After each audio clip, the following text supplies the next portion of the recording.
travail de plusieurs années de la part de la commission recherche de notre fédération. Jean-Claude Rago et Caroline Casville ont organisé de 2017 à 2019 des rencontres qui avaient lieu à Bordeaux, à la BM de Bordeaux, sur le thème « L'exposition des fonds patrimoniaux ». Et toute l'année dernière, Jean-Claude Rago a transcrit l'ensemble de ces débats, et ça fait l'objet d'une publication qui s'appelle « La valorisation des fonds littéraires », qui ont été publiés aux éditions Confluence pour la modique somme de 15 €. Donc sachez que j'ai quelques exemplaires dans mon sac, et sinon vous pouvez nous contacter au réseau des maisons d'écrivains de Nouvelle-Aquitaine pour les commander et les recevoir chez vous. Donc voilà, et donc l'idée était de faire discuter un responsable d'une maison ou d'un fonds littéraire et un scientifique. Et donc l'ensemble est désormais disponible. Merci Béatrice. Voilà, c'est vrai que c'était quelques chouettes journées qu'on a passées pour ces rencontres. Voilà, bienvenue à toutes et à tous et merci de votre présence pour cette deuxième journée des rencontres. Voilà, donc je vais introduire juste la table ronde très vite. C'est la dernière table ronde de ces rencontres qui est animée par Christian Norzewski et qui s'intitule « Quels outils utiliser et comment ?» Donc notamment comment concrètement on utilise les outils numériques dans les maisons d'écrivains. Donc voilà, je vais simplement lui laisser la parole tout en vous souhaitant une très bonne deuxième journée de rencontre. Voilà. Merci David, et bonjour à toutes et à tous, chers amis de la Fédération, chers amis de Bourges, et chers amis qui auraient accepté d'intervenir ce matin pour cette table ronde qui va nous mettre au cœur vraiment de nos préoccupations. Après cette belle matinée d'hier autour des réseaux sociaux, l'après-midi autour effectivement de la valorisation, de la numérisation de nos fonds, d'écrivains, et puis surtout je dirais presque la présentation qui a été faite hier soir par Anna Moirin et Cécile Contasso de l'expérience de Bourges. Et je suis spécialement heureux qu'elles aient présenté à la fois sur le mode de la réussite et aussi quelquefois du loupé leur réalisation, qui nous permettent d'entrer vraiment de plein pied dans le débat de ce matin.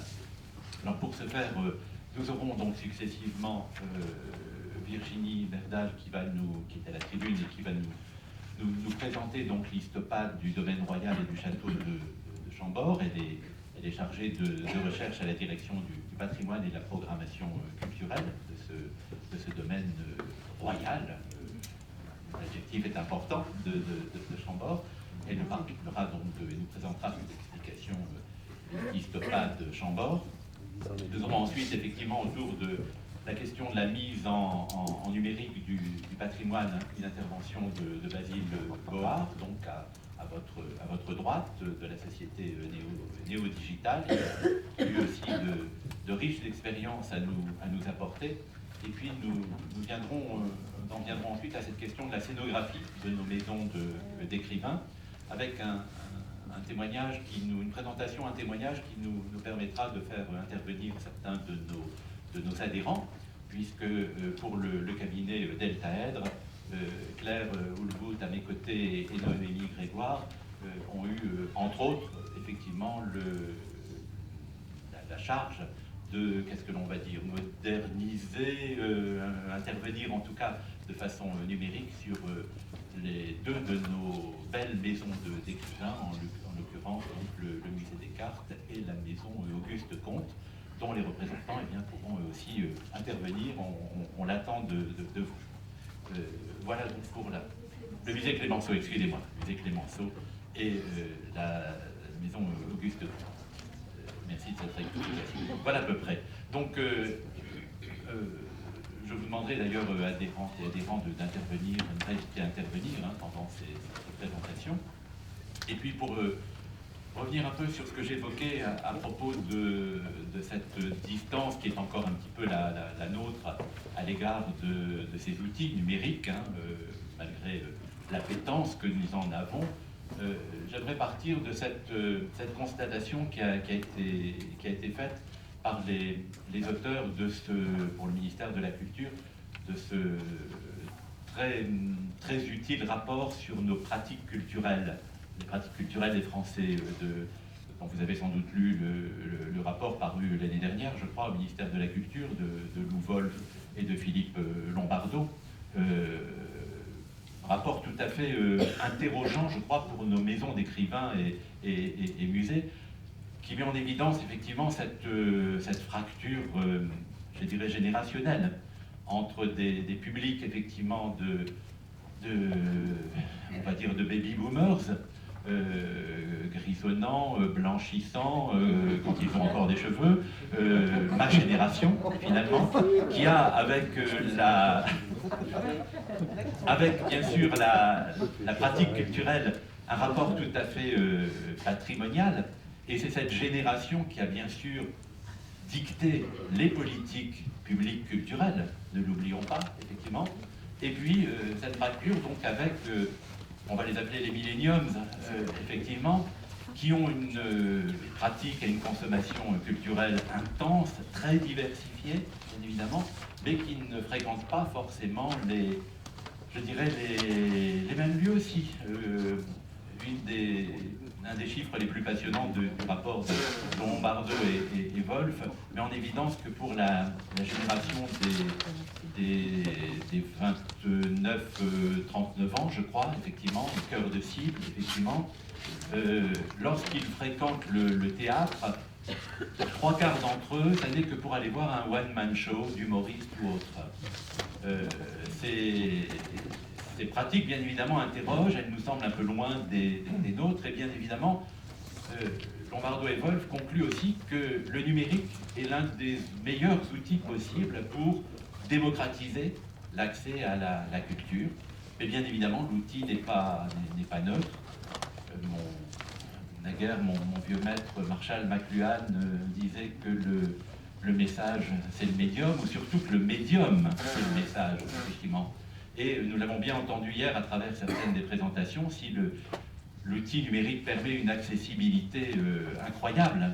On a eu Frédéric Nowitzki hier qui nous a expliqué pour mes chers Hauts-de-France la façon dont seul l'outil numérique est capable de montrer en 3D la flèche de la cathédrale d'Amiens, ou pour celle de Bourges, la présentation d'Anna et de Cécile hier, qui nous ont montré à quel point effectivement les vitraux ne pouvaient être admirés que grâce à l'outil numérique. En même temps, effectivement, il y a de notre part, quelquefois, à la fois assurément un manque d'expertise, d'où l'aide effectivement de véritables professionnels, et une certaine méfiance. Et l'une des constatations les plus troublantes que font Lombardo et Wolf dans ce rapport, et je voudrais terminer mon introduction par ce point, c'est le fait que, à la grande surprise des responsables de châteaux et d'édifices médiévaux, le regain de fréquentation qu'ils ont connu avant le confinement, bien évidemment, serait dû auprès d'une jeune génération au succès d'un jeu vidéo, Assassin's Creed, pour ne pas le citer, dont l'action et l'intrigue, souvent violente, se passent dans des édifices médiévaux. Et les conservateurs de ces châteaux constatant qu'effectivement, c'est grâce, à cause de, je ne sais trop comment il faut dire, Assassin's Creed, qu'ils enregistrent maintenant une fréquentation d'adolescents, de jeunes publics, etc. Voilà. Alors bien évidemment, ce rapport est arrivé dont les constatations avaient été faites entre février 2018 et mars 2019, donc avant le grand confinement, avant aussi le surgissement d'un certain nombre de problématiques qui nous interpellent beaucoup, y compris ce matin. Je pense à l'utilisation du pass culture par nos jeunes générations, dont les libraires découvrent avec effarement qu'ils servent ces 500 € essentiellement à acheter des mangas. Avant effectivement le surgissement de cette question qui nous interpelle directement des droits culturels. Il faut faudra bien que nous en reparlions à la Fédération, et avant le surgissement, eh bien, dans ma région des Hauts-de-France, de cette problématique liée à ce qu'on appelle les nouveaux commanditaires. Ils veulent absolument que le public soit inclus dans l'offre, effectivement. Je crois que tout ça, le numérique lui donne un espace tout à fait extraordinaire pour s'exprimer, pour mieux nous exprimer. C'est ce qu'on va entendre aujourd'hui. Alors je vous demande bien sûr, chers amis, de ne pas hésiter à la fin de chacune des interventions à poser toutes vos questions, effectivement, reflétant à la fois notre appétence et, je le disais aussi, nos interrogations. La parole est tout d'abord à Virginie Herdal pour nous présenter cette magnifique application de l'histopad de Chambord. Donc je rappelle que Madame Virginie Herdal est chargée de recherche à la direction du patrimoine et de la programmation culturelle. C'est bien cela, Virginie? Exactement. Je n'ai pas fait d'erreur dans votre présentation. Et je rends à Chambord ce qui appartient au roi. Bon, je vais essayer de parler très fort.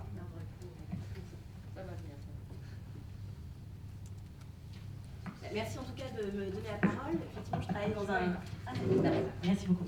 Je travaille dans un service qui est composé de 3 personnes et nous gérons à la fois les publications, les ouvertures de nouveaux espaces dans le château, les produits éducatifs, le développement d'outils numériques, l'organisation d'expos patrimoniales. Donc tout ça doit aller très, très vite. Et en 2014, on nous a demandé de travailler sur un projet qui s'appelle Histopad Chambord, c'est-à-dire une tablette numérique qui propose une visite enrichie du château de Chambord.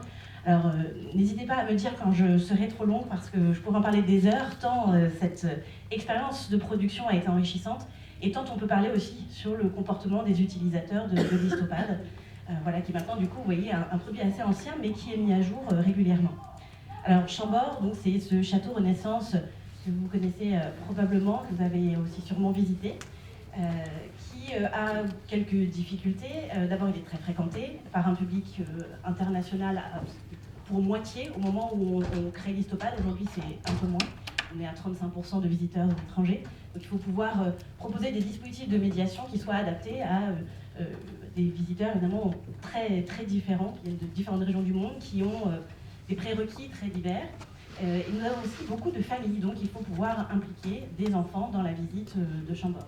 Ce château, il a aussi un autre enjeu, c'est de présenter davantage la Renaissance. Alors bien sûr, les murs sont ceux que François Ier a voulu percevoir, mais à l'intérieur du château, nous avons très peu d'espace meublé Renaissance. Chambord a été occupé en fait, non pas en permanence, mais épisodiquement par les rois, puis par des grands officiers de la couronne au XVIIIe siècle. Il n'a pas conservé de mobilier d'origine. Le mobilier Renaissance est très rare aujourd'hui sur le marché de l'art. Quand il est présent, il est très cher et il est surtout pas royal. Donc comment faire pour présenter des espaces meublés au château qui soient un peu plus pédagogiques?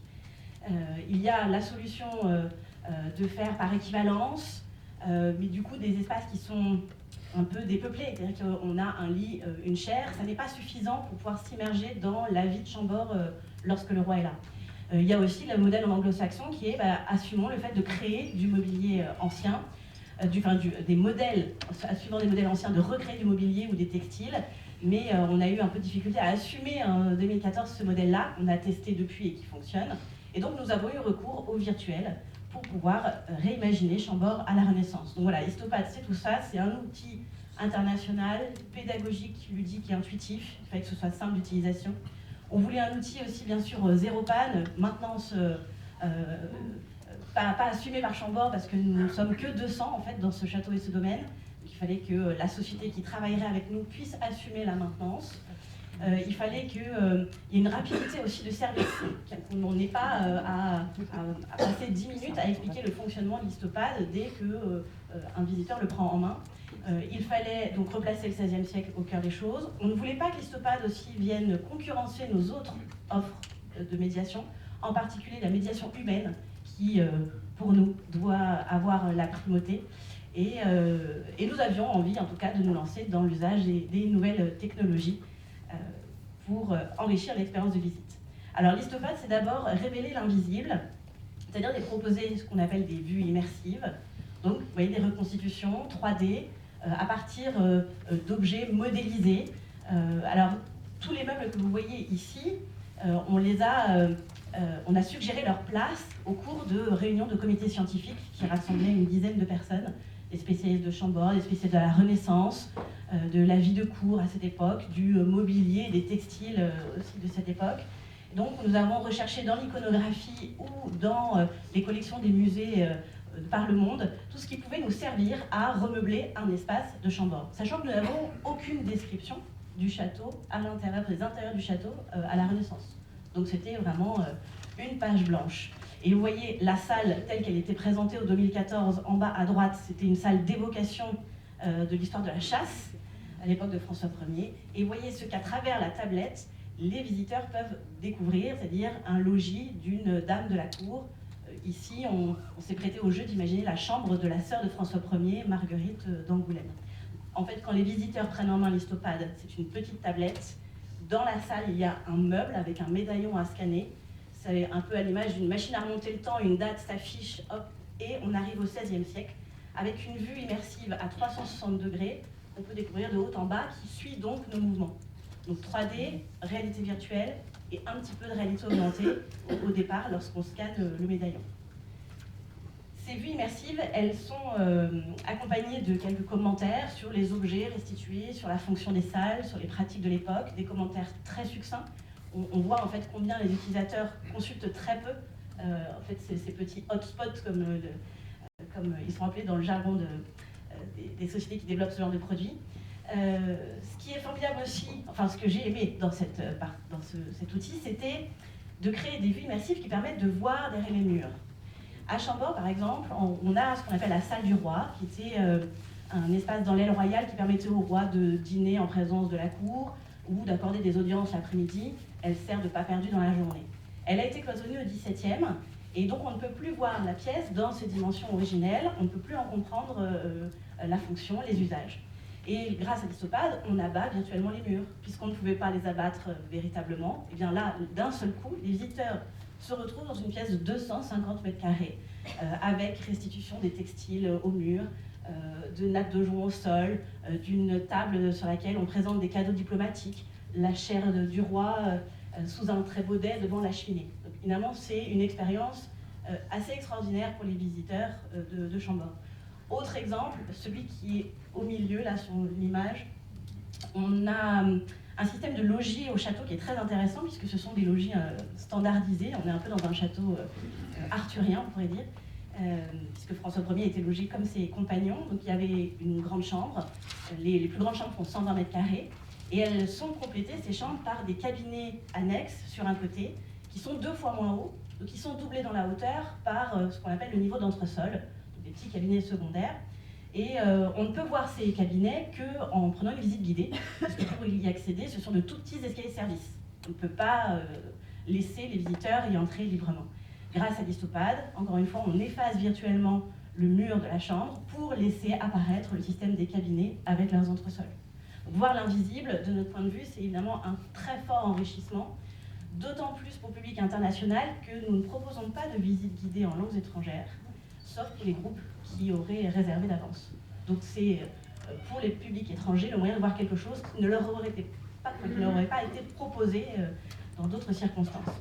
Enfin, l'image en bas à droite, c'est un objet interactif. Dans chaque vue immersive, il y en a 10 en tout en 2014-2015 quand on travaille sur cet outil, on propose un objet du XVIe siècle qu'on connaît très peu aujourd'hui, donc on a envie d'éveiller la curiosité sur ces objets un peu disparus, rares dans les musées, et ils sont prétexte à un jeu puisqu'on recherche dedans une petite pièce d'or qu'on collecte dans un coffre, et à l'issue, lorsqu'on a collecté toutes les pièces d'or, on peut accéder à une visite virtuelle de la pluie autour du château, qui là encore est fermée au public d'ordinaire. Voilà quelques images de vues immersives. En plus, il y a eu un lifting graphique il y a 2 ans, donc ça s'est encore amélioré. Une scène de banquet, un dortoir pour les gardes du roi, une salle de chasse, la chambre de l'empereur Charles Quint, qui a passé nuit au château en 1539, le paysage du XVIe siècle avec ses marais, la salle du roi dont je vous parlais tout à l'heure, vous voyez là en haut à gauche, le logis de Marguerite. Au rez-de-chaussée, c'est assez amusant, on présente un bras de croix envahi par des meubles qui n'ont pas encore été amenés dans les logis, pour bien rappeler à nos visiteurs que ce château n'est pas meublé quand le roi n'est pas là, le service de la Fourrière apporte tout, et donc c'est un déménagement fabuleux avant que le roi n'arrive à Chambord. Vous voyez, les images sont assez saisissantes, c'est un peu comme si le roi venait de quitter le château ou venait d'arriver. On est vraiment immergé. On a fait le choix de ne pas avoir de personnages. À l'époque, le rendu des personnages n'était pas très heureux. Aujourd'hui, ça s'est grandement amélioré, et la société Histovery qui a produit cet outil propose assez systématiquement les personnages. Nous faisons le choix de garder voilà, l'esprit de vous avez, vous derrière la tablette, un peu le regard à travers une petite lorgnette. Donc il n'y a personne. C'est comme si le château était prêt simplement pour vous. L'Histopade, c'est une autre série de contenus qu'on appelle le guide de visite virtuelle. Donc là, il s'agit de bénéficier de cartels numériques. Donc, quand on rentre dans une salle, grâce à des systèmes de beacons implantés partout, qui fonctionnent par Bluetooth avec la tablette, une image s'affiche dès l'entrée dans une salle, une image de la salle telle que les gens peuvent la voir aujourd'hui, mais avec des petits curseurs qui permettent donc de pointer les œuvres sur lesquelles on va avoir des informations. L'intérêt, c'est évidemment d'avoir 12 langues de traduction des textes. C'est vraiment un outil international. Et on peut aussi décrire très précisément les objets. Vous voyez sur la tapisserie en bas, on a un système de petits carrés et qui peut permettre de décrire chaque scène ou des objets intéressants sur une tapisserie. Donc ça aussi, le révélateur est un très bel outil. On peut aussi zoomer pour voir les détails infimes des tapisseries. Alors c'est formidable, mais là où c'est un peu déchirant, c'est que quand on regarde le comportement des utilisateurs, en fait, ils regardent 10,7 cartels au cours d'une visite en moyenne, alors qu'on en a écrit 250, et ils passent 22 secondes à consulter un cartel, donc en fait ils ne le lisent pas jusqu'au bout. Mais bon, c'est en tout cas, chacun sélectionne les contenus qui l'intéressent. Le château de Chambord est très grand, donc il était nécessaire aussi que l'outil facilite le parcours. Donc nous avons des plans interactifs qui permettent à tout moment de se situer dans le monument, de savoir ce que l'on a déjà visité et de savoir donc où nous devons nous rendre par la suite. Vous voyez, une fois qu'une salle est déjà visitée, elle apparaît dans une autre couleur dans le plan. On peut localiser les espaces de service. Plan interactif, là aussi, très utile à Chambord. Je vous précise que le système de beacon qui est implanté un peu partout fonctionne très bien chez nous parce que les murs sont très épais et que du coup il n'y a pas de problème d'overlapping comme ils disent. Enfin, bon, en gros, on détecterait une mauvaise salle. Donc c'est un système qui est plus difficile à mettre en place quand on est dans des pièces très ouvertes. Si vous êtes dans une galerie par exemple, ça ne fonctionnera pas très bien. Là, il faut chercher d'autres moyens comme le Li-Fi qui fonctionne avec des lumières par exemple. C'est terrible de parler en overlapping et tout ça, mais vous savez que la société qui travaille avec nous, Histovery, en fait, ne parle qu'en franglais. Et donc dans les premières réunions, on ne comprenait rien de ce qu'ils disaient. Et on a fini par se faire à ce vocabulaire, et parfois on ne sait même pas quel est vraiment en français. Bon. La chasse au trésor virtuel, je vous en ai parlé tout à l'heure.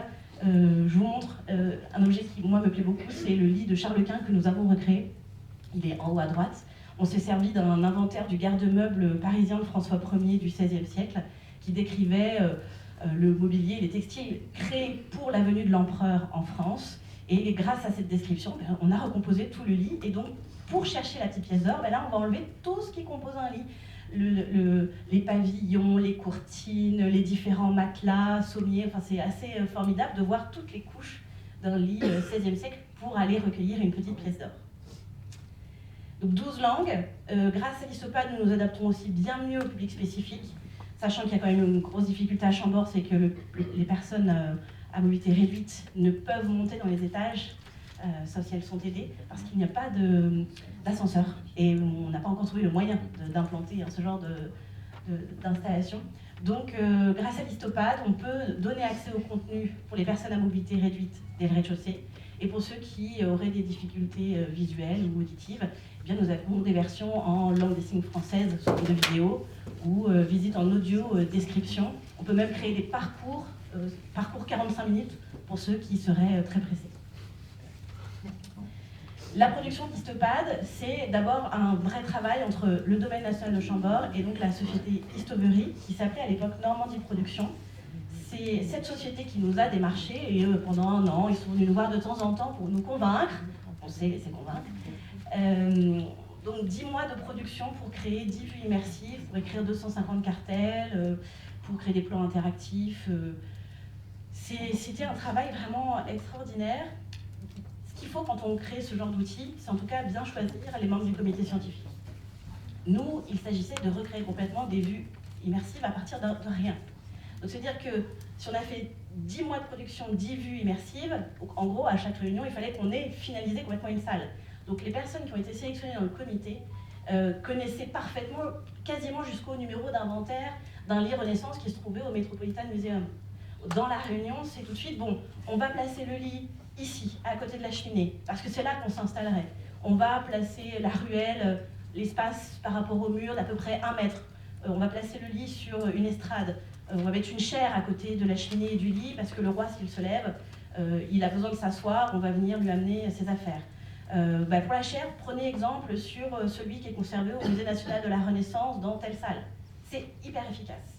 Donc il faut que ce soit des scientifiques qui finalement déjà se laissent la liberté d'inventer des choses qui n'existent pas, c'est pas toujours évident, et puis qui connaissent bien les fonds de par le monde pour qu'on ait des sources fiables. Donc, finalement pour nous, Chambord, c'était non seulement créer un outil pour les visiteurs, mais aussi mettre à plat nos connaissances sur ce qu'était la vie de cour à la Renaissance et sur ce qu'avait pu être l'usage de Chambord à cette époque. Alors l'histopathe de départ, je l'aimais encore davantage qu'aujourd'hui, parce qu'il n'y avait pas d'audio dedans, et vous le voyez, c'était un outil à partager. Les familles prenaient un seul histopade ou deux, et ensemble, elles s'émerveillaient des vues immersives, comme si le roi allait surgir devant leurs yeux. Et donc c'est quelque chose qui me plaisait particulièrement. Ensuite, l'audioguide de Chambord, qui existait en parallèle, est arrivé au terme du marché public, et donc Histovery a proposé que Histopad devienne en fait aussi un audioguide. Donc maintenant il y a l'audio dedans, et qui dit audio dit outil personnel. Donc du coup on a des casques dorénavant, alors des casques qui ne sont pas difficiles d'utilisation et de nettoyage puisqu'ils ne touchent pas les oreilles, donc on n'est pas obligé de les désinfecter systématiquement, sauf en cette période de Covid. Mais on voit un peu moins de moments comme ça de partage. Histovery nous a permis aussi d'analyser le comportement des utilisateurs, c'est-à-dire que chaque tablette qui revient dans l'espace d'accueil est rebranchée et grâce au Wi-Fi, en fait, envoie de la data sur tout ce qui s'est passé au cours de la visite. Donc le temps moyen qu'a passé la personne dans le château, les commentaires qu'elle a consultés en priorité, est-ce qu'elle a donné une note de satisfaction, est-ce qu'elle a donné une note de recommandation, etc. Donc en théorie, on a un outil extraordinaire pour pouvoir améliorer le dispositif, s'adapter au mieux aux besoins et aux remarques. Dans la réalité, nous ne sommes pas assez nombreux pour analyser tout cela, mais en tout cas pour cette réunion, j'ai consulté un petit peu les chiffres, donc du coup ça permet de vous dire que si on consulte 22 secondes un cartel, par contre une vue immersive, on la consulte 111 secondes, et on consulte 12,5 visites immersives alors qu'aujourd'hui on n'en a que 12. C'est-à-dire qu'on retourne parfois voir des immersives tant il y a une appétence vers cet effet machine à remonter le temps. Du coup, le temps moyen de visite, c'est 152 minutes. Il y a quelques années, on était plutôt autour d'1 heure et demie de visite. Et donc, Histopad a largement augmenté le temps de parcours. C'est une bonne nouvelle, notamment pour les familles. La visite de Chambord pour des enfants, ce n'est pas toujours évident, sauf si on prend une visite ludique ou tout autre support comme des carnets d'énigmes. Et donc, grâce à l'Histopad, qui est un outil intuitif pour les enfants, c'est souvent même eux qui les prennent en main pour guider leurs parents, ils sont impliqués dans la visite et ils restent plus volontiers.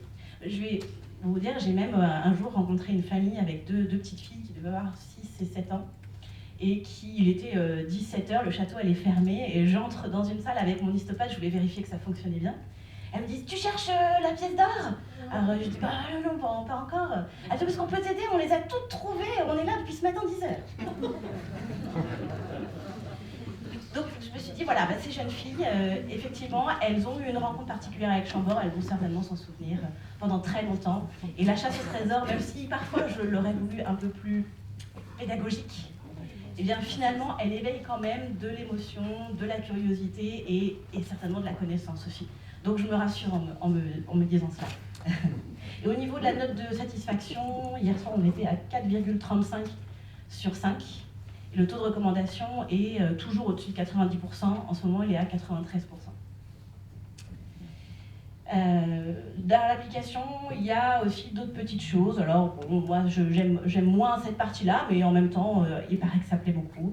Il y a l'histomaton qui permet de prendre des petits selfies à la place de Léonard. Bon, très bien.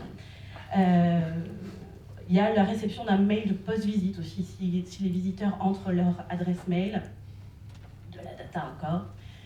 Ils peuvent recevoir un courriel qui récapitule en fait ce qu'ils ont aimé pour leur visite. C'est-à-dire qu'ils peuvent sélectionner sur l'histopad quand ils le souhaitent un tableau qu'ils ont aimé, un commentaire qui leur a plu, et du coup tout cela est envoyé par mail après sous forme d'images ou de petits textes, donc ils peuvent revivre leur visite de la journée. Dans l'histopad, on peut aussi remplir un livre d'or, on peut donner donc une note de satisfaction, répondre à une enquête, et il y a une alarme anti-vol. Donc dès qu'on passe le porche du château avec sa tablette, il y a un décompte qui se fait, on a l'impression qu'elle va exploser et que du coup, vite, il faut la ramener à la borne d'accueil. Donc on ne demande même pas en fait de carte d'identité pour pouvoir louer l'histopad, on n'a aucun vol. On a eu à déplorer une chute depuis les terrasses du château la première année, est tombée dans les douves, mais c'est tout. Oui, je l'ai marqué tout en bas, on a aussi une adaptation pour les médiateurs du patrimoine qui ne marche pas du tout. C'est-à-dire qu'en théorie, c'est formidable. C'est-à-dire que les médiateurs du patrimoine de Chambord peuvent avoir leur propre tablette pour utiliser les visites immersives au cours de la visite. Donc du coup, là, c'est tactile et non pas de la réalité virtuelle et augmentée.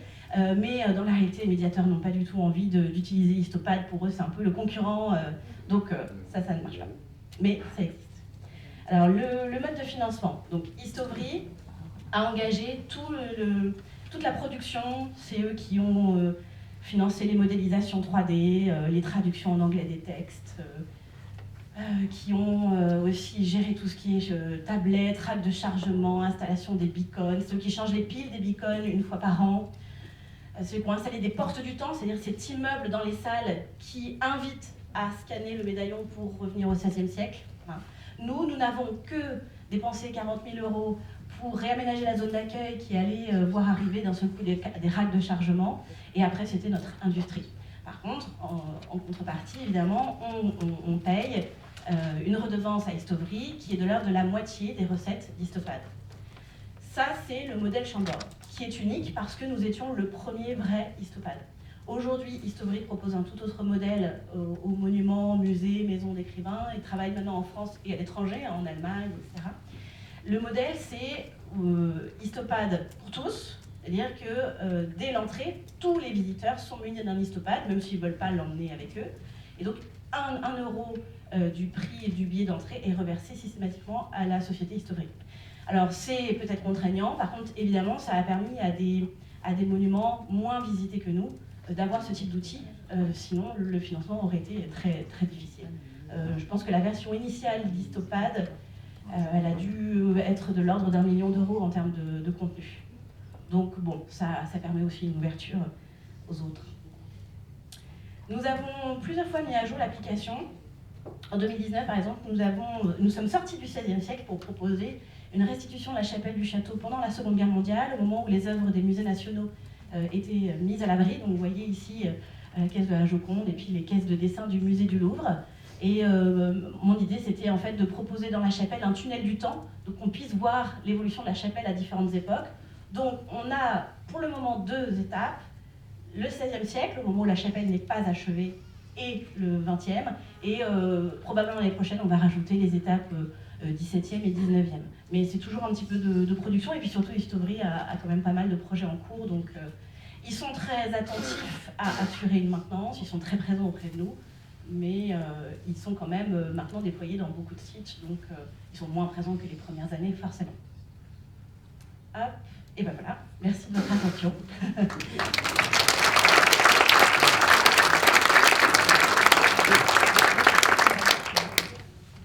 Merci et bravo, chère Virginie, y compris d'avoir respecté le temps de parcours, finalement, de 20 minutes, un peu plus, mais il y a un tel enthousiasme chez vous qu'on vous écouterait bien plus longuement.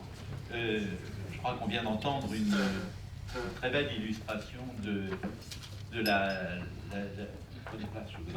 supériorité vraiment indiscutable de l'outil numérique en matière d'accessibilité dans tous les sens de ce terme.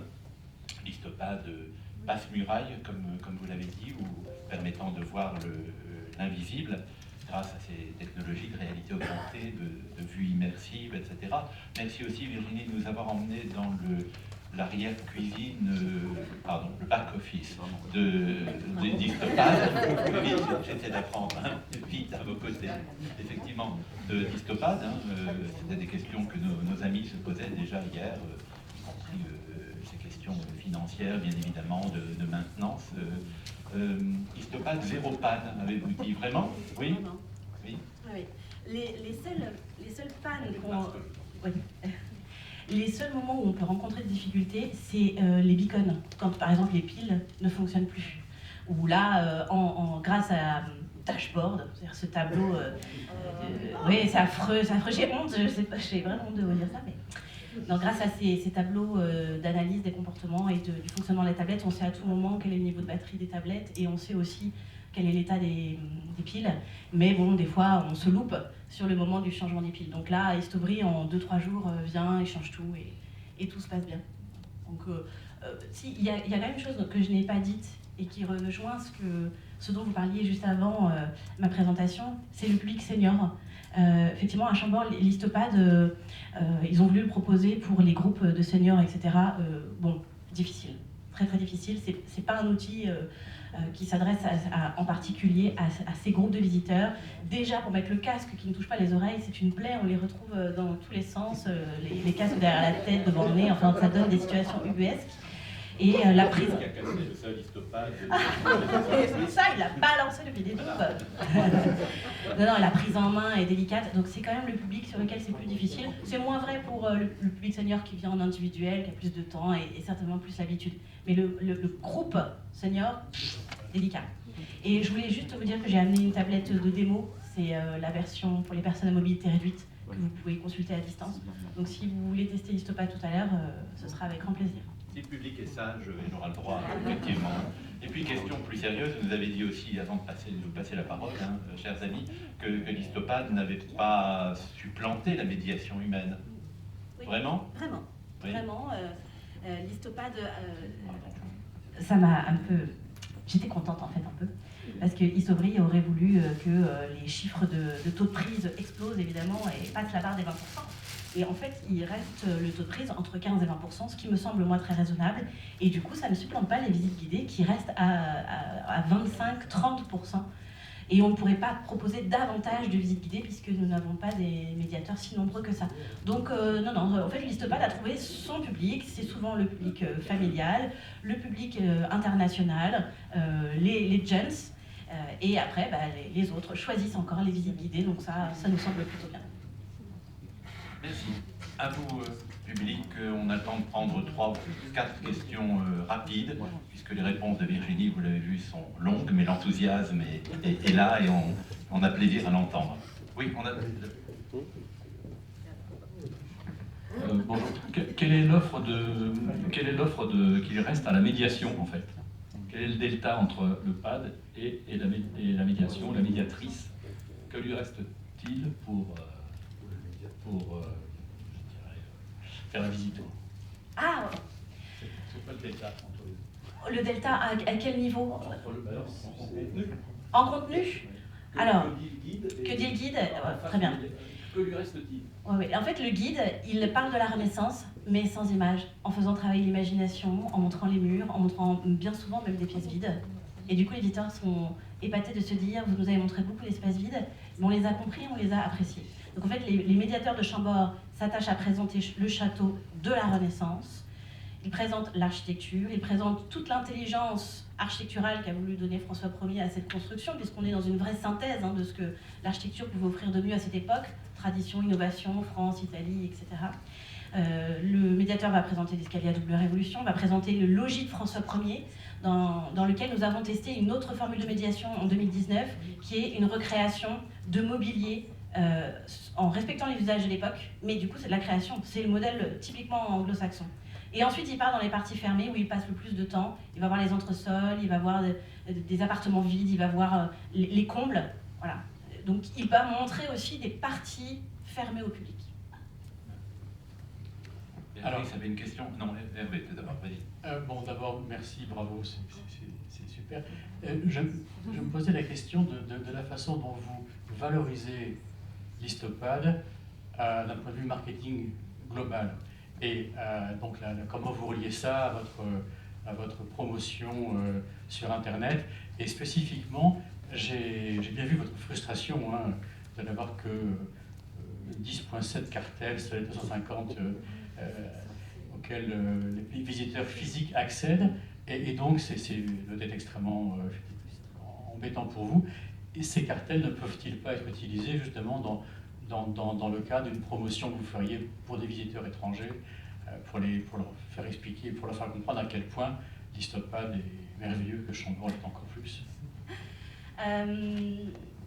Alors, pour votre première question, la promotion, donc on partage les coûts avec Histovree. En général, ça passe par la petite vidéo promotionnelle qui est présentée directement dans les espaces d'accueil du château et qui donc, dès l'entrée, dès l'arrivée des visiteurs, donne envie. On a aussi maintenant une billetterie en ligne qui capte l'essentiel des achats de tickets, maintenant bien plus que la billetterie physique. Et donc là-dessus, l'Histopad est mis en avant. Mais ne vient pas du coup, malgré tout, impacter sur le taux de prise des visites guidées, donc c'est une bonne nouvelle. En fait, on ne fait pas beaucoup d'efforts pour présenter Histopad, et bien souvent Histovree nous revient un peu chaque année en disant bon, il faudrait peut-être faire une petite campagne d'affiches ou des choses comme ça, mais il vit de lui-même, et sans problème. Et votre deuxième question, c'était... Ah oui, les cartels. Alors, les cartels, si j'avais le temps, je reverrai un peu le système. Le problème, c'est qu'on est tellement happé par d'autres projets que je ne le fais pas. Mais en somme, ce que je dirais, c'est qu'il faut faire attention, quand on crée ce genre d'outils, à ne pas en faire une usine à gaz comme Chambord. Parce que c'est une usine à gaz parce que nous étions une vitrine pour les autres monuments. Donc il fallait que Histovree montre l'étendue de son savoir-faire. Donc moi, si je devais créer mon propre Histopad, je ne mettrais pas autant de contenu. Et surtout dans les endroits que je considère secondaires. L'exemple typique, c'est qu'un visiteur arrive à Chambord, au rez-de-chaussée, il vient d'arriver, il est plein d'énergie, il a du temps, il commence à regarder tous les cartels. De mon point de vue, le rez-de-chaussée, ce n'est pas la partie qu'il faut mettre en valeur, sauf l'escalier à double révolution et le plan de Chambord. Donc, on devrait aller à l'essentiel au rez-de-chaussée et se concentrer davantage sur des commentaires au premier étage, là où on veut que le visiteur passe réellement du temps. Donc, attention à ça, parce que nous, on est frustrés, parce que déjà, il faut faire des textes très calibrés, très petits, ça a été un crève-cœur bien souvent, parce qu'on veut toujours en dire beaucoup. Mais en plus, il faut savoir se limiter sur le nombre d'œuvres présentées dans l'outil. Je crois que c'est le risque effectivement de cette saturation technologique qu'on a aussi évoqué hier. Oui, alors moi j'étais dans le même questionnement de la frustration. Mais en tant que visiteur, je prends votre Histopad, je me régale, et après je vous rends l'Histopad. Est-ce qu'il y a, notamment dans les projets à venir d'Histovree, la possibilité d'avoir un tarif différent qui permette de l'avoir ensuite sur son propre smartphone, etc. On l'avait évoqué la première année de créer Histopad aussi sous forme d'application, du coup, à retrouver à la maison. Et finalement, nous y avons renoncé. J'avoue que dans les commentaires, quand je les consulte, il n'y a pas eu de demande spécifique sur ce sujet. Après, il y a le système effectivement des favoris où on peut recevoir à la maison sur son mail les images des vues immersives qu'on a appréciées. Donc ça peut être une solution. Encore faut-il que les visiteurs aient compris ce système de favoris, ce qui n'est pas simple. J'ajoute que la prise en main, même si elle est bien expliquée par des tutoriels quand le visiteur arrive, des tutoriels compris des formes très diverses, en ce moment c'est un tutoriel vidéo, en fait les visiteurs ne les consultent pas, ne sont pas attentifs. Donc je pense qu'il y a un flottement dans les premières minutes et qu'en théorie il serait nécessaire qu'il y ait quelqu'un qui aide un peu davantage. Dans les premières années on avait des petits stagiaires pour le faire l'été et puis bon, après on y a renoncé puisqu'il fallait que nous le financions nous-mêmes. Au départ c'était Histovree qui finançait. Donc oui, c'est pas toujours facile cette prise en main d'Histopad, donc il faut penser simple. Et moi ce que j'aime à Histopad, je vais vous le dire, parce qu'il faut qu'on soit honnête, ce sont les vues immersives. Elles remportent tous les suffrages, c'est ce qui permet aux visiteurs de se projeter. Et moi, aujourd'hui, si je devais refaire un Histopad, ce serait uniquement des vues immersives et accompagné d'un commentaire audio, puisque finalement, les visiteurs aiment le commentaire audio. C'est ce qui leur permet d'explorer les images sans avoir des textes qui gênent la lecture de ces images et sans avoir l'impression de devoir aller chercher l'information. Donc un petit texte assez court pour se plonger dans cet univers. Merci Virginie. Nous aurons l'occasion de prolonger la discussion autour de l'Histopade, d'abord pendant la pause déjeuner, puisque vous avez accepté de rester avec nous et de mettre à disposition une tablette, pardon, de couper court à ces questions. Il en restait une peut-être, oui, bref, s'il te plaît. Vas-y, je t'en prie. Pourquoi ce préambule? C'est moi qui ferai Non, je connais l'interlocuteur aussi. Merci Christian. C'est mon ancien président, donc... Merci beaucoup. Je ferai bref. Donc tout d'abord, merci pour la présentation. Et effectivement, il y a la question de l'équilibre entre virtuel et reconstitution. Vous avez évoqué la reconstitution de mobilier dans Chambord. Et l'Histopade a aussi une aventure, notamment à Chinon ou à Loches. Il y a aussi cette existence de médias pour appréhender le lieu. Alors, Loches, il y a un donjon qui aujourd'hui a perdu tous ses aspects intérieurs. Donc là, ça permet de retrouver les niveaux, donc c'est tout à fait intéressant. Et puis Chinon a fait l'option également de la reconstitution de mobilier, au même titre que Chambord, à savoir la chambre d'Henri de Plantagenet, parce que dans la progression, dans le parcours de visite, les visiteurs recherchent aussi des éléments tangibles. Et donc je posais la question de savoir si ce qui a déterminé également la reconstitution tient à cette demande du visiteur que d'avoir une reconstitution qui soit un parti pris. C'est vrai qu'on avait peu l'habitude de ce genre de reconstitution à partir d'éléments existants et d'interprétation également avec des artisans d'aujourd'hui qui recomposent des tissus, qui recomposent des mobiliers à partir d'exemples historiques. Et donc, est-ce que Histopade a favorisé cette création, je dirais, cette reconstitution? C'était ma question simple et j'espère. Oui, inévitablement.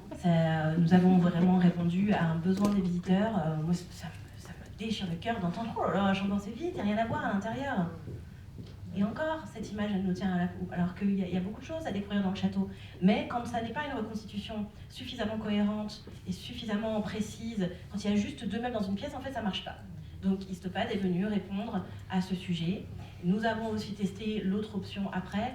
Bon, nous, les Français, comme les Allemands, nous sommes très rigoureux. Donc nous avons souvent envie d'être dans de l'authenticité, dans des restitutions par équivalence, ou si l'on peut, avec le vrai mobilier à la bonne place, et si on ne le retrouve pas, on ne le met pas. Et c'est tout à notre honneur. Et en même temps, en face à nous, il y a le système anglo-saxon, où eux, ils assument de créer de toutes pièces le village de Shakespeare, et qui fait qui se fait déplacer des centaines de milliers de personnes pour découvrir Shakespeare, son œuvre et la vie à son époque. Je ne sais pas quel est le meilleur système, mais je trouve que c'est bien en tout cas d'explorer. Et il y a de vraies réussites à Chambord sur ce sujet-là. Ce qu'il faut, c'est être honnête avec les visiteurs et ne pas leur laisser croire que ce qu'on leur montre, c'est l'absolue vérité. Donc dans les textes de l'Histopade, nous sommes clairs sur ce que nous montrons. Merci, c'est une belle conclusion à cette première phase et nous allons aborder donc la deuxième phase autour de cette question de la mise en numérique de nos patrimoines. Et j'ai le plaisir de vous présenter maintenant Basile Bohard, qui est donc le directeur de la création de la société néo-digitale. Est-ce qu'il faut dire encore start-up? Non, puisque vous avez maintenant... On commence à vieillir. Ah oui. J'ai pas encore le cheveu blanc, mais... Le studio donc néo-digital qui est installé dans l'Eure, à Bernay, c'est bien ça, vous êtes toujours là? Oui, effectivement. Se donne pour mission et cela me paraît vraiment très attachant, dirais-je, de mon point de vue, à la fois bien sûr de designer les contenus de nos lieux immersifs, effectivement, mais avec une coloration, je dirais, éducative et sociale. Basile va peut-être employer cet affreux anglicisme de edutainment, mot valise entre education et entertainment, effectivement. Et je crois d'ailleurs que dans cette région Centre-Val de Loire, l'une de vos expérimentations, ce club extraordinaire, va être en tournée, ces conteneurs effectivement immersifs, vont être en tournée dans toute la région. Hein. C'est bien ça, vous allez nous en parler, je pense. C'est même exclusivement en région Centre-Val de Loire. Il ne tourne pas du tout en Normandie. Pas encore, dis-moi. Malheureusement. Mais il a une vocation galactique et intergalactique, j'en suis sûr. Vous avez la parole, cher Basile, pour 20 minutes maxi, montre en main. Ah, attendez, je vais mettre le petit timer comme ça, on va bien. Hop. Bonjour à tous. Alors, je m'appelle Basile Board. Je suis effectivement le fondateur de l'entreprise Néo Digital. J'ai monté ça il y a 11 ans. C'est un studio de création immersif. J'en suis le directeur artistique et j'ai autour de moi une vingtaine de collaborateurs qui travaillent sur les parties créatives, éditoriales, pédagogiques, puisqu'on a nos propres ingénieurs pédagogiques en interne, à la création en fait de lieux immersifs. Alors, je ne fais pas tout l'historique de l'entreprise parce qu'on n'a pas le temps, mais rapidement, en fait, historiquement, il y a des producteurs de contenu pour la télé, documentaire, on est devenu une agence de communication. Ensuite, on a appelé Explicative, parce que ce qu'on faisait pour les chaînes de télé, on a essayé de le faire pour le privé. Et très récemment, on a passé le cap et on est devenu créateur de lieux immersifs, qui est un peu la synthèse de tout ce qu'on a pu faire avant. Voilà pour rapidement l'explication de l'entreprise, avec une vraie bascule cette année, puisqu'à partir du mois de septembre, nous ne travaillons plus en tant que prestataire de services et nous éditons nos propres lieux immersifs en France et à l'étranger. Et clairement, le club extraordinaire qu'on a fait pour la région Centre-Val de Loire n'y est pas pour grand-chose, puisque clairement, ça nous a permis de nous rendre compte que l'expérience qui est à vivre, elle est hyper importante pour les publics. Tout à l'heure, vous parlez de millennials, il y a la génération Y qui arrive. Elle ne veut pas posséder, elle veut vivre des expériences particulières.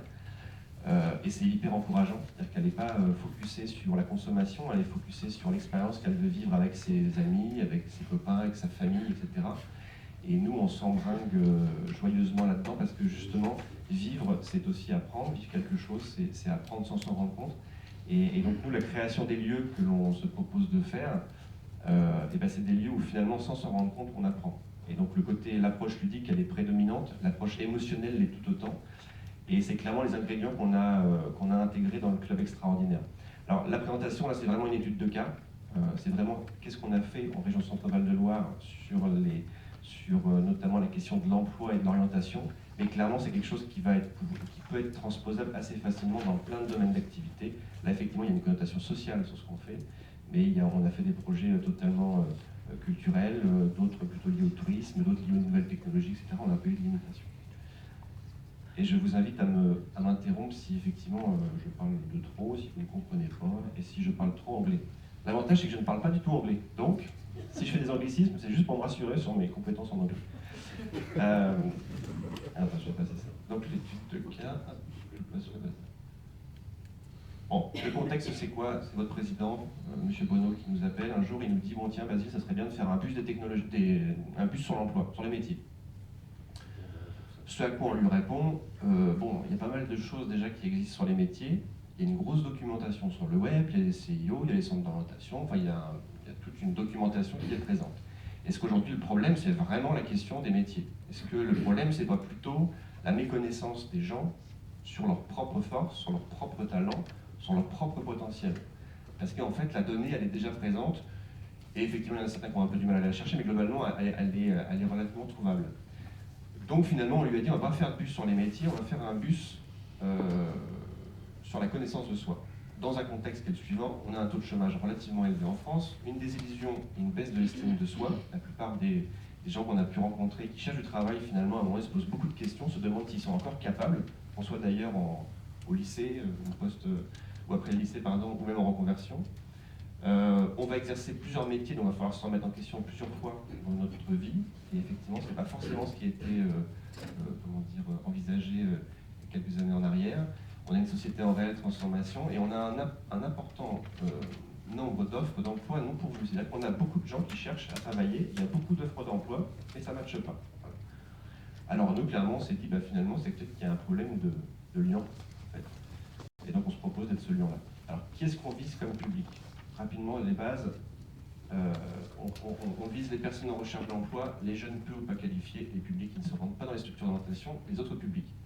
Moi, clairement, ça c'est pour la blablette auprès de la région, moi, clairement, ce qui m'intéressait, c'était la famille, c'était le contexte familial. C'est que dans la famille, on retrouve tous ces profils. C'est plutôt intéressant parce qu'on a une zone de confort assez conviviale. Et quand je dis la famille, ça peut être les groupes de potes, comme la famille, les parents, les amis les grands-parents. La problématique, comment attirer les publics et créer de l'intérêt autour de la découverte de soi pour faciliter ensuite l'orientation ou la reconversion. Ça, c'est vraiment la problématique qui nous a occupés pour créer le club extraordinaire.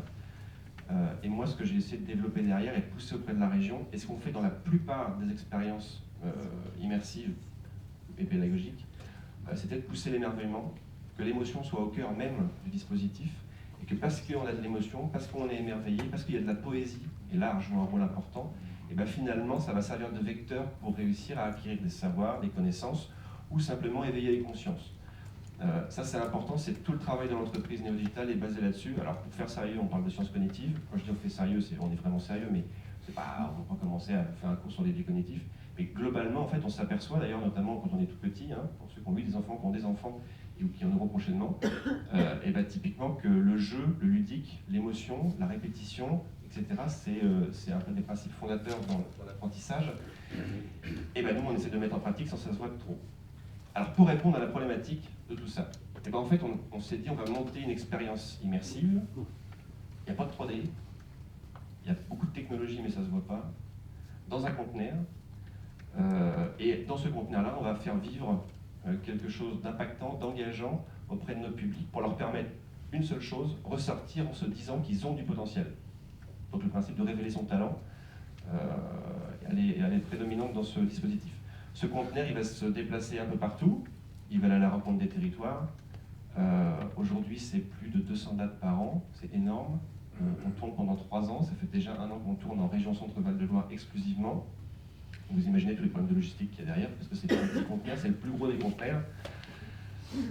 Et on va partout sur la région Centre-Val de Loire. Il est arrivé une fois en Normandie, parce que votre président nous a autorisé à le disposer en Normandie, on était très contents. Mais globalement, il ne tourne exclusivement qu'en région Centre-Val de Loire. Et d'ailleurs, actuellement, il est déjà en intervention. Et le principe, c'est qu'il aille à la rencontre des publics, donc ce ne sont pas les gens qui se déplacent, et que nous, on se déplace vers les publics. Alors, qu'est-ce que c'est comme conteneur? J'ai plein de photos, vous allez voir, ça va devenir de plus en plus concret.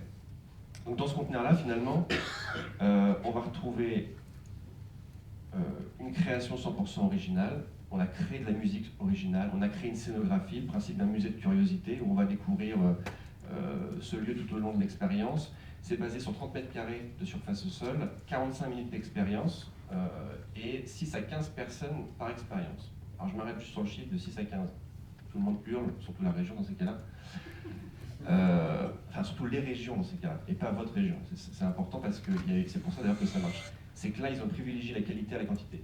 Ils se sont dit, on ne va pas faire passer un maximum de monde et on s'en fout de savoir si on convertit, c'est-à-dire est-ce que l'objectif est atteint. En fait, on va faire passer des gens et à la suite de ça, on va, en termes d'indicateurs, est-ce qu'ils ont été convertis? Est-ce qu'en ressortant de l'expérience, ils ont de l'estime pour eux-mêmes? Est-ce qu'ils ont vécu quelque chose qui les a chamboulés et qui les incite à entamer une démarche liée à l'orientation ou à une reconversion professionnelle? Je vous ai pas mis le dashboard, le tableau de bord, qui nous sert pour mesurer les indicateurs, mais c'est par des capteurs dans le conteneur. Et l'expérience ne se suffit pas à l'expérience qu'on vit dans le conteneur, mais elle va se prolonger sur le web. Et le principe, effectivement, c'est au fur et à mesure de ce parcours, les publics puissent, au fur et à mesure, être engagés vers les acteurs de l'emploi in fine. Donc 6 à 15 personnes, c'est hyper important. 6 parce qu'aujourd'hui, on est en Covid, 15 quand il n'y a pas de Covid, quand il n'y aura plus de Covid. On va le barrer pour l'instant. 3 espaces interactifs dans l'espace, un médiateur qui est présent. Je rebondis tout à l'heure sur la question de la médiation, on oppose la médiation au numérique. En fait, non, le numérique est un outil pour l'homme, en aucun cas il ne peut remplacer l'homme. Et on le voit bien. Et ça, c'est une question de vision, c'est pas une question de fatalité, c'est une question qu'à mon avis, nous, on doit se positionner comme tel pour toujours créer de la valeur. Là, on parle à des gens. Un ordinateur ne parle pas à des gens.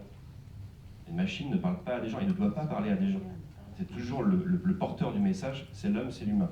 D'ailleurs, ce qui fait la valeur ajoutée aujourd'hui de l'expérience, c'est parce qu'on a une charmante jeune fille à l'intérieur qui est très douée, très empathique, et qui va accompagner en fait, les publics dans leur expérience, qui va, quand il y en a qui pleurent, elle va les consoler, les orienter, etc. Pour ceux qui sont un peu surexcités, les calmer le cas échéant. Donc c'est hyper important. L'être humain, il est là, il est fondamental dans l'expérience. Quoi de mieux qu'un humain pour parler à des humains d'une question humaine. Voilà. C'est sur réservation, pareil. Tout le monde n'arrive pas devant le conteneur et souhaite venir faire l'expérience. Alors, pareil, au départ, ça bloque un peu, parce que je dis, mais si les gens viennent, ça en crée une frustration, s'ils se pointent devant, etc. Oui, mais effectivement, ça fait partie de la vie. Donc clairement les gens réservent. Par contre les gens qui rentrent à l'intérieur, eux ne sont pas frustrés, ils ont tout le temps nécessaire et on a le temps nécessaire pour s'occuper d'eux et les accompagner. Donc par contre on communique relativement souvent sur le fait que c'est sur réservation et qu'il ne faut pas effectivement venir devant. Voilà. Lié au grand public, et effectivement 50 dates dans la région Centre-Val de Loire, déjà entre septembre 2020 et septembre 2022.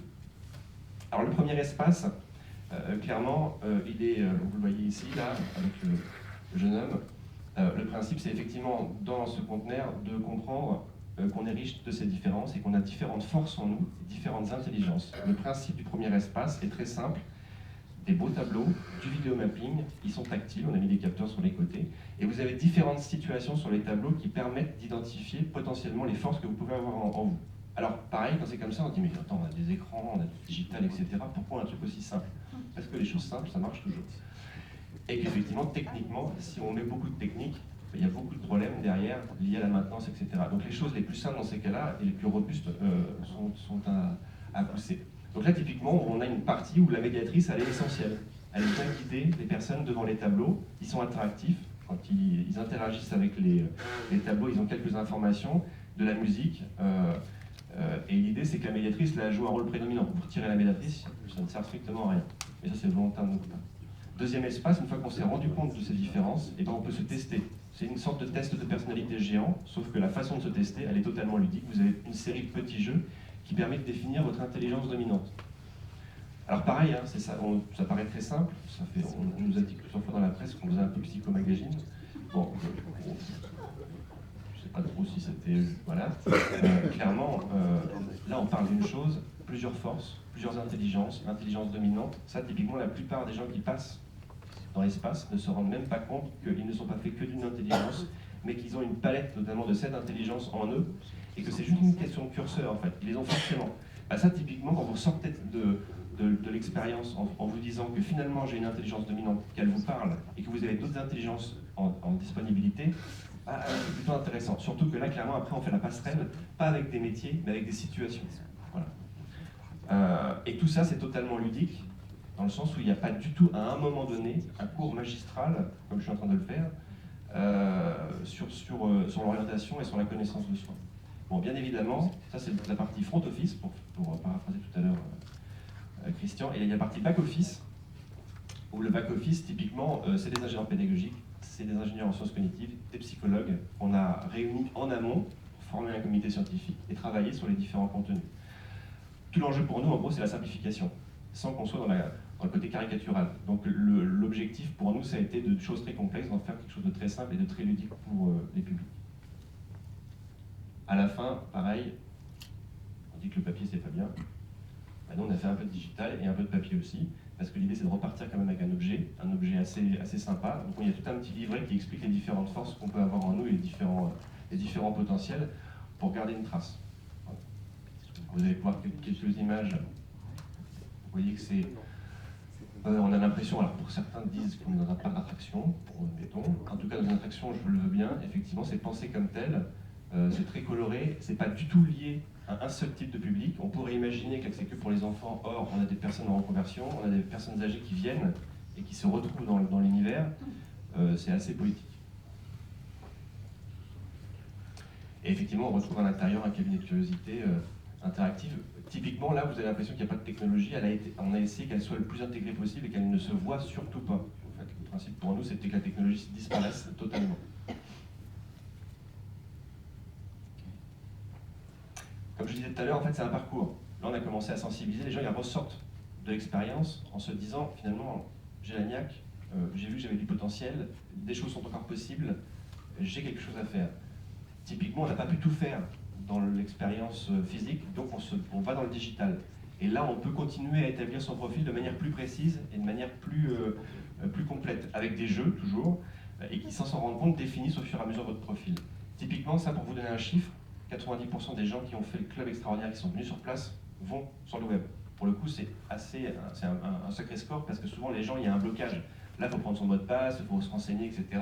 Il y a quand même quelques freins qui font qu'à un moment donné, on se dit, bon, je ferai ça plus tard, j'ai autre chose à faire. Typiquement 90%. C'est assez redoutable en termes de stats. Les gens qui prennent contact avec les acteurs de l'emploi, c'est 30 à 40% à la suite de l'expérience. Et c'est pas très grave en soi parce qu'on peut imaginer qu'il y a des gens qui viennent juste vivre l'expérience, on a planté la petite graine, et puis dans 1 an, 2 ans, finalement, ah bah tiens, finalement, elle peut aller entamer peut-être une reconversion, etc. Donc là, ces données-là, elles ne rentrent pas du tout dans le tableau de bord. Donc sur le site, vous avez la présentation de l'expérience, l'agenda, le blog, c'est pour la partie grand public, mais surtout sur la partie individuelle, vous avez un dashboard de votre profil, vous avez la possibilité d'avoir des tests de personnalité et des tests d'intelligence directement intégrés dans l'outil. Un outil de comparaison avec des personnalités et des métiers. Une fois que vous avez fait votre profil, on peut matcher ça avec des métiers qui utilisent les compétences ou les talents ou les savoir-être que vous avez en vous. Et à la fin, finalement, on fait la mise en relation avec les acteurs de l'emploi, in fine, puisque c'est clairement notre objectif de conversion. Voilà le site internet. Concrètement, à la fin, tout l'enjeu pour nous, ça a été que tout au long du pipe, tout au long du processus, tous les acteurs soient formés, soient alimentés en termes de contenu pour pas qu'il y ait de rupture dans l'expérience qu'on propose. Je vais voir le conteneur, je vais vivre l'expérience du club, ensuite je vais sur le web, il ne faut pas que le frein digital soit trop important, donc les inscriptions, etc. Il faut que ce qui est présent sur le web, ça soit assez engageant, assez interactif pour que on s'y intéresse et qu'on continue et qu'on ait envie de répondre aux différents questionnaires. Et surtout pour les acteurs de l'emploi, qu'ils n'arrivent pas, in fine, vers quelqu'un qui va les dégoûter finalement et qui ne va pas être du tout dans les valeurs qu'on a pu développer au préalable. Donc vraiment, il y a une vraie formation en fait, des acteurs tout au long du processus. C'est pour ça d'ailleurs qu'en fait, on a travaillé avec eux dès le départ en fait, du projet. Donc, tous les acteurs de l'emploi de la région Centre-Val de Loire sont intégrés au club extraordinaire. Ce qui a donné suite à, en 2020, un super prix. On a été labellisé Action remarquable de l'État. C'était pas donné, clairement, dans le sens où c'était pas évident. Et moi, je salue quand même la région. Alors, c'est mon client, on peut dire que c'est normal. Il y a certains clients avec qui je ne salue pas du tout. Là, clairement, on a un interlocuteur qui, en plus, est une collectivité qui, à un moment donné, avait peur de l'axe qu'on prenait, vraiment, le côté émotionnel, le côté ludique, le côté un peu d'apparence décontractée. Et finalement, ils nous ont fait confiance jusqu'au bout. Et clairement, le succès du projet, c'est essentiellement ça, je pense. Notre vision, et une vision surtout partagée. Et surtout, tout au fur et à mesure du projet, on a pu échanger sur les peurs de chacun pour en arriver à là. Et s'il n'y avait pas eu un chargé de projet, enfin une chargée de projet, sa directrice, la vice-présidente et le président mouillés vraiment dans l'affaire, tous, on n'aurait jamais fait ce type de projet avec ce type d'ambition. Voilà. Pour autant, c'est un budget en plus qui n'est pas trop déconnant. On était à peu près, je vais dire avec la partie logistique comprise, sur 3 ans, on est à 3 millions d'euros. Voilà, c'est pas un petit projet non plus. Rapidement, pour vous donner les clés un peu de l'organisation de l'entreprise et puis de la conception, typiquement ça part d'une idée et surtout d'une vision de valeur qu'on défend. C'est ce qui est commun à tous nos projets, c'est le point de départ. On va avoir les meilleures idées du monde, s'il n'y a pas de valeur derrière, ça ne sert pas à grand chose. Donc c'est le principe de la conception, où là moi je vais travailler avec mes équipes créatives, je vais poser en gros une première idée, commencer à dessiner des plans, etc. et le début de l'expérience. C'est important là-dedans, c'est que là on ne parle pas du tout technologie. En fait, la tech, on s'en fout un peu. La technologie, c'est juste l'outil pour faire les choses. Donc là, ce qui est important à ce moment-là, c'est qu'est-ce qu'on veut dire, quelle valeur on veut porter, quelle histoire on va raconter, et dans quel environnement visuel ça va se passer, dans quel univers. Et surtout, le point de départ, c'est l'expérience. Qu'est-ce qu'on va faire vivre aux visiteurs et comment on va réussir à l'engager au fur et à mesure.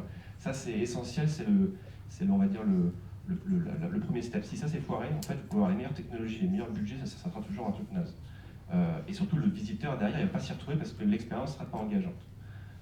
Voilà, donc la conception pour nous, elle est essentielle. Elle fait intervenir au bas mot une quinzaine de personnes en interne chez nous et plus généralement une trentaine de personnes autour, extérieures à l'entreprise. Ensuite, on passe au design. Donc là, c'est qu'on commence à rentrer à mettre les mains dans le cambouis. Les petits croquis que j'ai faits, ça devient des plans quand c'est une scéno. Les contenus, les comités pédagogiques et scientifiques se mettent en marche pour commencer à travailler en fait, les contenus et ce qu'on va y intégrer. Donc là, on est plus sur le design éditorial et on va construire toute la partie environnement visuel. Voilà. Donc ça fait, vous avez les métiers derrière, scénographie, compositeur de musique, designer graphique, designer lumière, infographiste 3D, responsable technique qui se mettent en œuvre pour construire le design du projet. Très rapidement après, la fabrication, c'est assez simple. les plans qu'on avait évoqués, les applications, les tests, etc., bah, au lieu que ça soit sur le papier, ça va devenir réel. Donc on fabrique.